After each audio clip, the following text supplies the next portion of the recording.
Pertama, baiklah kita mulai. Kalau sekarang kita berbicara dakwah, kita berbicara tujuan akhir dari dakwah itu apa? Tujuan akhir dari dakwah, sebenarnya tujuan akhir dari dakwah Rasulullah Sallallahu Alaihi Wasallam. Da'iyan ilallah. Tetapi tujuan akhir dari dakwah Rasulullah untuk menyeru hamba-hamba ini kepada Allah, beliau punya strategi. Sehingga dalam penyampaian, untuk menyampaikan kepada tujuan, ada dua strategi tujuan inti dari dakwah Rasulullah, yaitu tertib kehidupan dunia dan juga sukses di kehidupan akhirat. Hasanah fid dunya wa hasanah fil akhirah.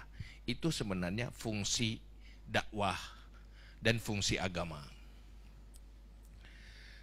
Jadi dalam hal itu, dunia ini harus tertib. Tetapi tertibnya, suksesnya demi kesuksesan setelah dunia. Ibaratnya dunia sebagai sebuah kontestasi, persaingan untuk pencapaian tujuan, bukan hanya sebagai kemenangan di dunia. Nah, kayak orang berpolitik, tidak cuma hanya mendapat kekuasaan, tetapi membuat itu masa depan bangsa itu sejahtera dan makmur. Nah, jadi dalam hal itu, kita semua, apa tujuan inti dari dakwah, apalagi yang di sini sudah tahu bahwa berdakwah tujuan akhir ya ke sana, da'iyan ilallah, tetapi kita harus punya wasail-wasail. Artinya dalam kehidupan dunia untuk menuju ke sana. Perbaikannya di semua aspek. Dimulai dari perbaikan akidah, prinsip dan pemikiran, juga perbaikan perilaku yang memperbaiki semua aspek kehidupan ini demi pencapaian akhirat. Jadi dalam hal itu, kalau itu tujuannya, maka dia harus linear, mulai daripada materinya. Kemudian kalau istilah di sana, madiahnya. Materinya apa? Kalau Rasulullah berdakwah, ya sumber materinya Al-Quran dan hadis. Dan itu menjadi sumber yang kemudian bisa diterjemahkan untuk solusi bagi semua aspek, memperbaiki semua aspek. Sehingga ulama dalam menerjemahkan Al-Quran di dalam kitab fiqh tidak cuma rubuh ibadah kan, tapi menyangkut dan sampai masalah aturan publik, yaitu jinayah dan sebagainya. Itu sudah ada. Tetapi di saat materinya ada, tapi kita harus lahir sebuah bentuk dakwah itu. Bentuk itu harus up to date, dia harus sesuai dengan kondisi. Bagaimana berdakwah di masa Rasulullah, di zaman onta, di zaman tanpa teknologi, berhadapan dengan orang-orang yang juga onta dan tidak punya teknologi. Bentuknya berbeda, madahnya tetap sama, tapi bentuknya itu yang jadi masalah. Misalnya kita hidup ini di Aceh khususnya, coba, ada geolokal kita, ada geonasional dan geoglobal. Karena persoalan kita sekarang berhadapan dengan komunitas dunia. Ini ada masalah, itu butuh sebuah format, sebuah bentuk yang selalu menjaga keseimbangan itu. Kalau tidak, berakibat dia stagnan dan hancur.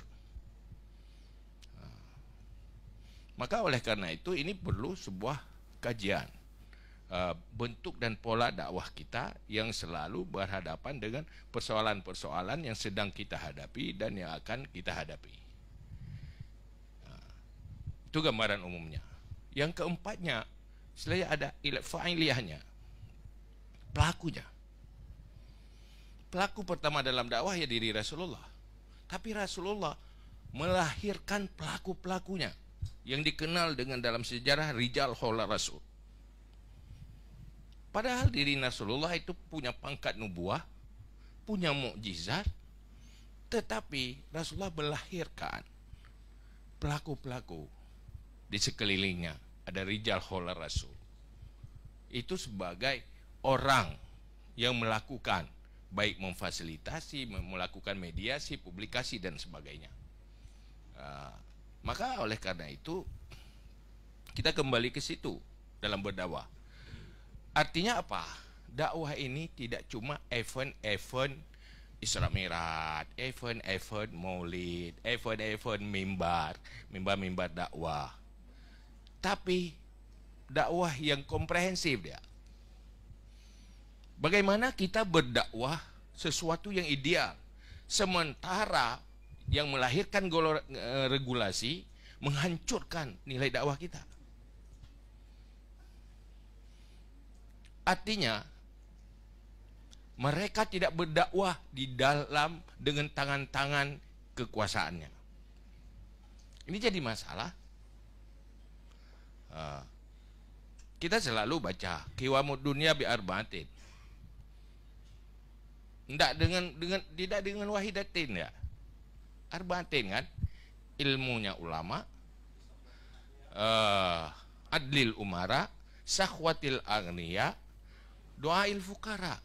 Butuh pengetahuan, butuh kekuasaan, yaitu adlil umara, dia butuh penganggaran, sahwatil agniya. Ya kan? Jadi bagaimana penganggaran itu menjadi sumber kekuatan dakwah? Artinya ada yang memfasilitasi. Misalnya ini coba di sini. Pak Bambang bukan pendakwah, tetapi berhasil kita lakukan ini kan ada difasilitasi. Ya kan? Kalau nggak ada yang fasilitasi, itu susah juga. Paling kita jadi kelompok yang selalu kecewa, tidak dibantu. Berigen ya tapi berigai kurung je. Kenapa? Ini mungkin keberhasilan berdakwahnya Tunku Balia. Beliau bukan orator kan, tapi sudah berdakwah itu. Jadi ini jadi masalahnya. Kalau berhenti dakwah hanya di mimbar-mimbar dengan materi juga bermasalah, itu sangat terlalu parsial. Maka kita di sini pada malam ini duduk di sini, saya mau tantang diri saya sendiri, kita semuanya. Apa yang selalu saya bilang, Aceh di saat mendeklarasinya negeri bersyariat, dengan regulasi syariat, tetapi kita tidak mampu mempromosikan syariat untuk Nusantara. Ini ada kegagalan dakwah di situ. Artinya ujungnya syariat itu bukan solusi, seakan-akan beban. Siapa yang meluruskan? Di saat Aceh dimulai syariat dengan hukuman, tapi melupakan pembinaan. Disfungsinya dunia pendidikan, disfungsinya dunia dakwah, disfungsinya bukan disfungsi sama sekali lah, kurang berfungsi lah. Akhirnya mau mengandalkan syariat itu di dinas syariat, sesuatu tidak mungkin tuh, tidak rasional. Maka oleh karena itu persoalan kita sekarang, kita harus bagaimana mencari solusi, memperkuat dakwah ini. Maka oleh karena itu tadi ada misalnya kita bicara ini nggak ada peminat kalau dai-dai kita. Sebenarnya itu ada strategi Rasulullah yang selalu saya bilang, supaya itu peminat semua jadi pendengar, buat dulu mereka jadi orang yang bersimpati dulu. Itu butuh proses. Kan kita selalu baca kun aliman au muta'aliman au mustami'an au muhibban fala takun khamisan fatahlik. Artinya idealnya kamu jadi orang alim. Kalau nggak jadi orang alim, kamu jadi orang pencari alim, atau kamu jadi orang yang mau mendengar, atau paling kurang muhibban, Ya, bersimpati dulu. Artinya apa? Proses menuju alim itu awalnya dari simpati. Kalau sudah simpati, baru mau mendengar. Kalau sudah mendengar, baru jadi pencari. Sebagiannya jadi pencari ilmu. Dari pencari tidak semuanya jadi alim, sebagiannya jadi alim kan. Paling kurang ini simpati dulu. Itu cara kita merebut simpati dengan cara-cara itu. Malah kita saat berdakwah, dengan dakwah itu hilang simpati. Kita mau dakwahkan agama, membuat orang jadi benci agama. Baca ayat-ayat panjang itu banyak sekali pahala. Saat salat baca ayat 1 juz, itu banyak sekali pahala. Tapi dilarang untuk jamaah-jamaah yang tidak jelas. Jamaah-jamaah dilarang. Kenapa? Kalau diperpanjang membuat mereka nggak mau salat lagi nanti. Apalagi baru masuk itu mulai salat dan langsung dapat ayat panjang. Nah, jadi fitnah untuk agama. Jadi oleh karena itu kita kan begini, sesuatu yang baik itu belum tentu baik sebelum dia kajikan akibatnya. Maka Nabi kan ngomong, idza aratta an taf'ala syai'an fanzur akibah. Kajian efek, kajian akibat kita harus kuat. Baik tapit mata ayu. Gini le. Apalagi misalnya sekarang kita masuk ke digital, itu sudah di ruang publik. Kita berbicara sesuatu yang tidak layak untuk ruang publik. Dengan saya pegang haba dua tu, kai kamera legop, itu ruang publik. Ini kan harus kajian-kajian itu kita harus lakukan. Maka oleh karena itu